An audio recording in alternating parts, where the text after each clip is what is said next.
민주당에서는 어차피 대통령 후보는 이재명, 어대명이라는 얘기가 나오고 국민의힘에서는 대선 후보가 20명에 달할 것이라는 말도 나옵니다. 먼저 국민의힘이 경선 룰을 결정했습니다. 국회팀 최돈희 기자와 알아봅니다.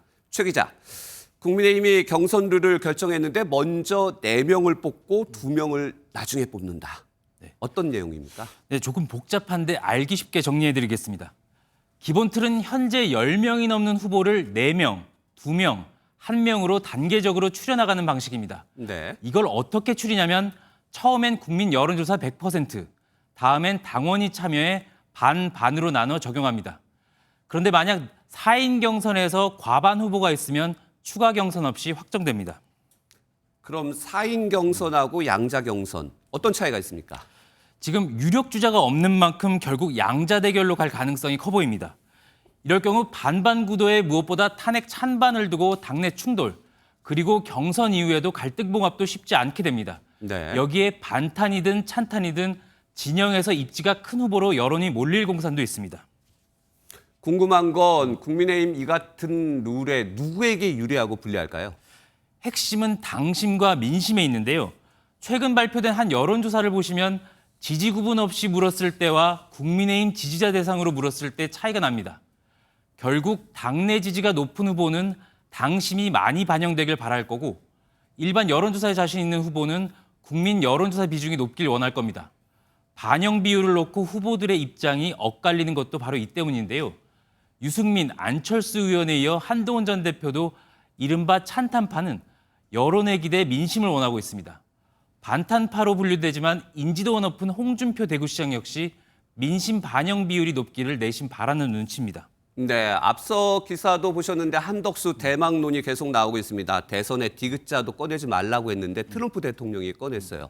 그렇다면 한덕수 권한 대행이 들어오게 된다면 어떻게 됩니까? 현재로선 없다고 했지만 여지를 남겼습니다. 특례 규정을 만든다면 기존의 경선 후보에 참여한 분들께서 저는 가만히 있지 않으실 것 같은데요.